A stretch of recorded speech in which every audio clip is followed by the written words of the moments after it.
Now I would like to introduce and invite Mrs. Katja Engelhardt, who is member of the knowledge building team and in the European Schoolnet.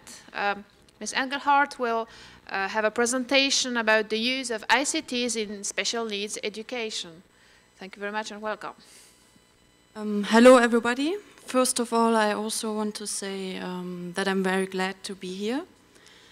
And I also want to start my presentation by saying that it is both a great honor for me and a very scary experience to be amongst so knowledgeable and experienced speakers today.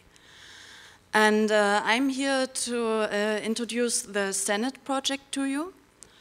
Replacing the project manager of the project, Roger Blemeyer, who can't be here today with us. And both of us work together on the project, and we both work for European Schoolnet, which has been mentioned several times today already.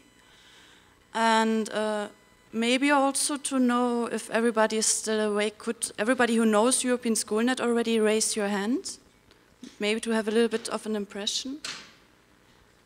Oh, well, there are some people, that's good. And so I will only say a few words about European Schoolnet. It's one of the major networks in education European-wide. Our members are ministries of education, 30 ministries, including the Polish Ministry of Education. And our goal is really to bring innovation in teaching and learning with the help of ICT. And we have a lot of projects also aimed at teachers. You may know some of them. For example, e-twinning is an important one, or Ingenious, just to name two. And Senate is another one. That's what I'm going to talk about today. And before I start my presentation, I will say that I try to keep it simple. I have two very nice videos. And I'm well aware of the fact that I'm the last presentation before your lunch break. And so what is the Senate project? The goal of the network really is to improve the access of special needs learners to education, to learning. That's something we have heard a lot about today already. And this is a Commission-funded project. 3 years project, which will come to an end next November.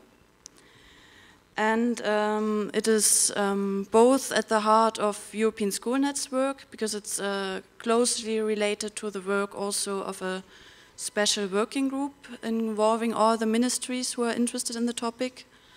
And it's also closely related to the work of the European Agency for Development in Special Needs Education, about which we have heard a lot already. And here you can see our partners. You can see it's European Schoolnet, the coordinator of the project, and seven countries from all over Europe, going as far as Turkey, which also means that the network deals with different meanings, different ways of understanding key terms of ICT and inclusion, and different levels of awareness. Now, the four main activities, which are research, the access to digital learning resources, teacher courses, which we've also heard is important, teacher training, and something which is more important for the network itself are peer learning visits. And one very important activity is our research. And the network is it's a 3 years project, and every year the network decides on one focus topic. And in year 1, so last year, that was the integration of special needs learners in mainstream education. As this is a trend now in a lot of European countries, and something where it's really important to have a close look at how this is best done. Today, this year's focus is on universal design of learning. So on the question of providing multiple ways of access to learning, and also on the question of providing services and products in a way that it's accessible to many users. And next year, the topic will be on more mobile learning. This is due to the fact that certain trends become more important now, as bring your own device to school and the one-to-one paradigm. And there's European Schoolnet also has another project which is called Creative Classrooms Lab, which specifically looks at the use of tablets in education. And so both the Schoolnet project and the Creative Classrooms Lab project will have a close look at the possibilities of which mobile learning devices provide to education. And all of these reports are online on our website. And on top of that, we have videos which show especially interesting initiatives from in our countries of the network. And now, as promised, I will show you if the technology works. The first of them. And this is about an initiative in Denmark.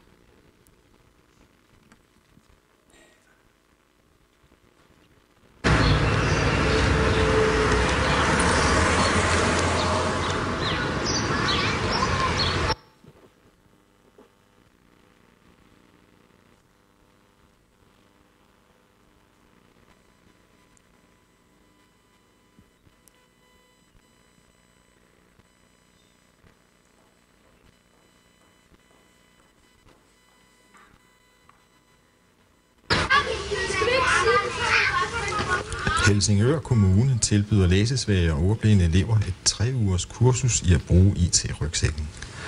Deres lærere kan også deltage i kurset. IT-rygsækken indeholder en computer med hjælpeprogrammer til læsning og skrivning, samt en scanner til overførsel af tekster til computeren. Hej, jeg hedder Katja, og jeg går på Tivholmskolen, og jeg vil vise jer lidt om, hvad jeg bruger min IT-computer til her i skoletiden. Altså normalt, så når vi har samfundsfag, nu er det her bare en samfundsfagsbog, så kan jeg bruge den til at markere noget tekst, som jeg for eksempel føler er vigtigt. Som hvis vi har nogle lektier for, så kan jeg ligesom markere noget tekst, hvis jeg føler, at det er noget, jeg skal huske til undervisningen. Så kan jeg lige markere det med lyserødt, og så hvis jeg har nogle for eksempel nogle kommentarer til det, eller sådan nogle små husketing, jeg vil huske, så kan jeg sætte sådan en tekstboks ind, og så kan jeg lige skrive, at de mennesker har måske ikke så meget socialt liv, eller hvad det kan være. Og så imens jeg skriver her, så kan jeg også bruge sætte ord herover, hvor man ligesom kan få det til hvor man kan få sætte ord til at læse det højt. Det her, det er så en stil, jeg har lavet op på huset, hvor jeg har fået en masse hjælp og en masse hjælpeprogrammer, hvor jeg for eksempel her har skrevet nogle værdier, som er et stiloplæg. Og der har jeg så valgt, der har jeg brugt rigtig meget at sætte ord ved at først skriver jeg noget, og så får jeg den til at læse det op. Det kan vi lige prøve at høre. Vi vil lige tage den dertil, hvor det så er ligesom computeren, der læser det højt. Ordet værdier er et bredt område og et stort ord. Hvad betyder værdier for mig? Kan værdier gøre indglad? Kærlighed, lykke, omsorg og et godt venskab, kan det købes for penge? Er det en værdi? Er materielle ting en stor eller lille værdi for mig? Man læser det, man godt vil have, der skal stå. Altså, så man læser ikke rigtig fejlene, men når man så får det læst højt, så kan man ligesom høre, hvor fejlene er, og hvor der måske også skal være et komma eller et punktum, eller hvad det kan være.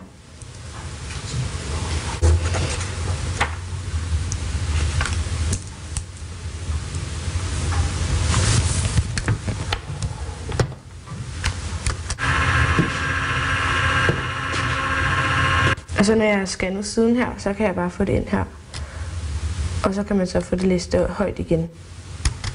Forestil dig, at du er en AF-mændene ombord. DU overlever og skriver i din dagbog uendelige oplevelser. Hvad skriver du? Sådan der. Og det her det er så et historieark. Så hvis nu der er nogle af ordene, som er svære, så kan man sætte scanne den, og så kan man så få læst den højt. Men det er måske lidt mere relevant, hvis nu det er en lang tekst, vi har fået i dansk, eller en bog, vi har fået i dansk, som ikke ligger på materialebasen, at man så kan scanne den, og så få læst den helt højt. Kammerater siger ikke så meget til, at jeg har en anden computer, fordi at vi jo som alle sammen har en computer, og de ved godt, at jeg har lidt sværere ved det hele. Ved det hele? Ved at læse og stave og sådan noget. Ja. Hvad får man ud af at bruge sådan en IT-rygsæk? Man får det ud af det, som elev i hvert fald, at man er i stand til at følge med i undervisningen. Man er i stand til at stave, få hjælp til at få stavet. Man er i stand til at få læst op. Man kan få scannet de fleste ting ind, der bliver læst op, ligesom man kan have adgang til materialebasen, hvor i der ligger alle de fagbøger, som vi bruger, og de bliver læst op, sådan så alt undervisningsmateriale som sådan ligger der. Det vil sige, at det gør det meget lettere. Man kan både få læst højt samtidig med, at man kan læse teksten ved siden af. Hvis man lider eller har ordblindhed eller har svært ved at læse og svært ved at stave, så gør Aarhus-rygsækken faktisk, at man på helt normal vis kan integreres og deltage i den normale undervisning. Det lægger ikke nogen barriere som sådan. Så man behøver, det giver jo den mulighed, at man behøver ikke at have særlige klasser for folk og elever, der er ordblinde, hvis det udelukkende er det drejer sig om. Så det er et kæmpe hjælpemiddel, som jeg håber, man kan få med i gymnasiet.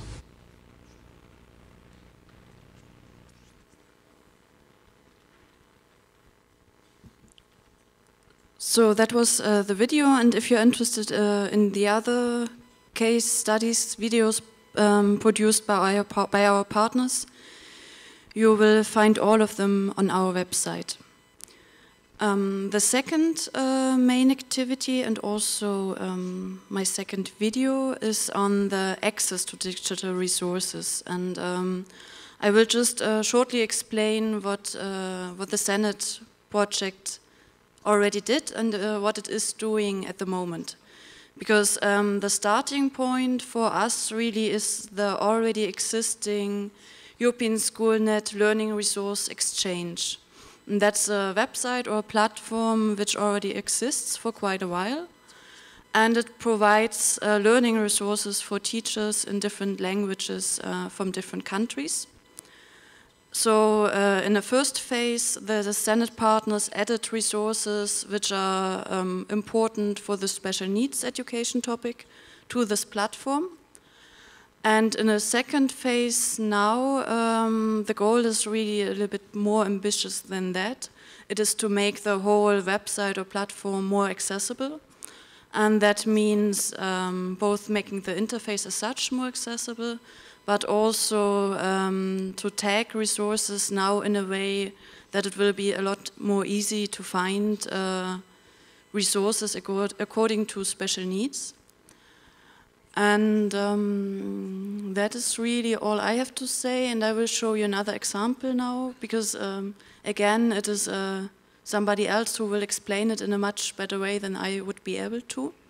It's an example of an online library, which is called Teachers Domain, and there you will see in a very good way how tagging is relevant to special needs learners.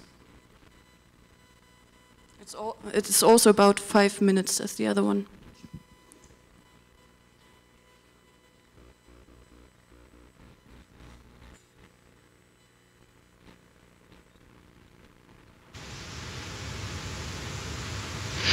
This is Madeline Rothberg from the National Center for Accessible Media at WGBH. This is a demonstration of accessibility features in Teachers Domain.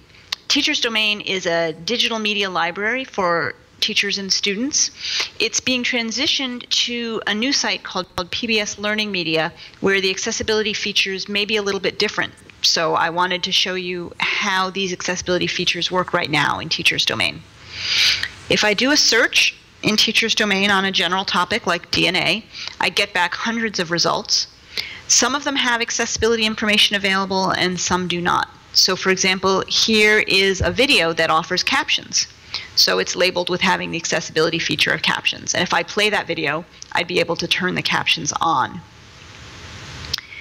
Here's a lot of other resources that don't have any accessibility information. Here's one. It's a document that includes the accessibility feature long description.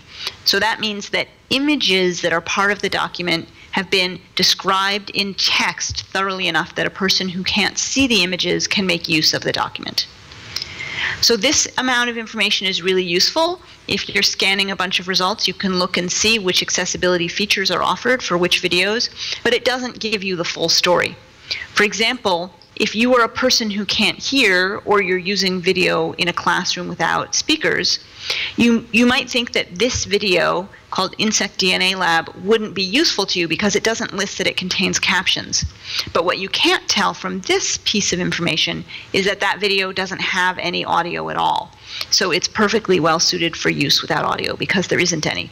So in order to extract that kind of detail about how well different resources meet the needs of a particular teacher or students, we can set the features in the profile.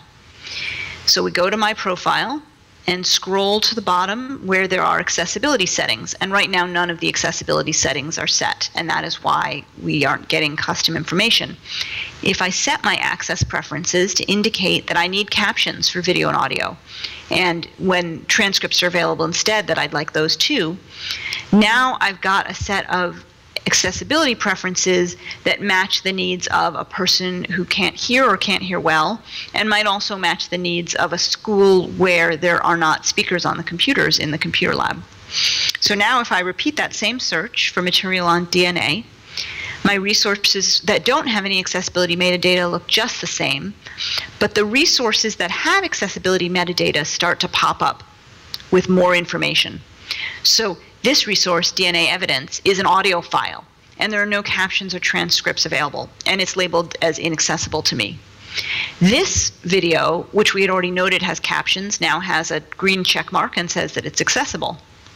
And similarly, this interactive activity that doesn't have any audio is fine. This DNA animation video that doesn't have any audio is listed as accessible to me. So now, with a combination of the metadata on the resources and my own personal preferences recorded in my profile, I can actually get much better information as I look through the set of search results about which resources will suit me best.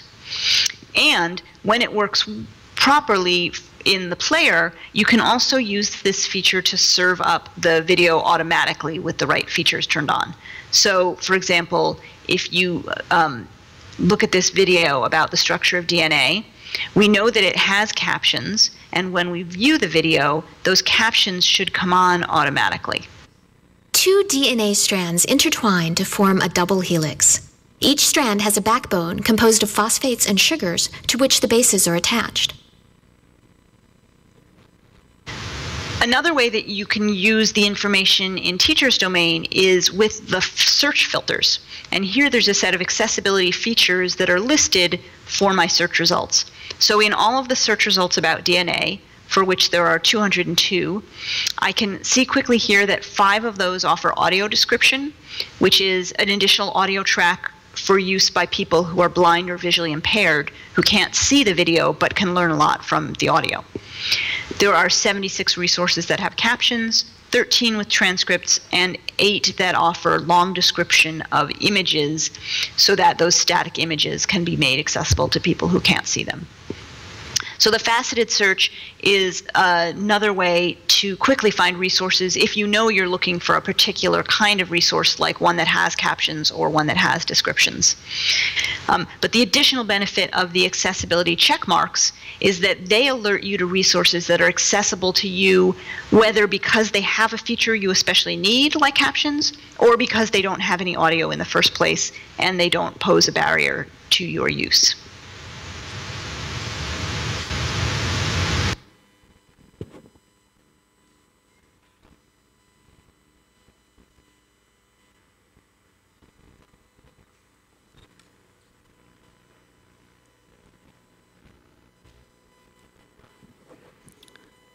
There's only a few things left for me to say before the lunch break. That is to quickly tell you very few things about our two remaining activities of the Senate network, and finally how you can get more information if you're interested. So currently there are also online training courses in preparation. It's our Portuguese partner who's doing that. And all of these training courses will be available online next year in several languages. And already now you can go on our website and found a prototype learning course also on the topic of accessibility and ICT. And you can directly access it without any login and just try, and also are very welcome to give feedback because we're interested, of course, in improving the other courses. And finally, we have peer learning visits each year, but that's mainly for the network to learn from each other, to learn about best practices and initiatives which are already in place. And here you can see, as you would guess from the nice mountains in the background, that the last peer learning visit took place in Austria in this October, so not that long ago. And here you find our website and our mailing list, and both my own email address and the email address of Roger Blemeyer, who is, as I said at the beginning of my presentation, the project manager of this project. Thank you.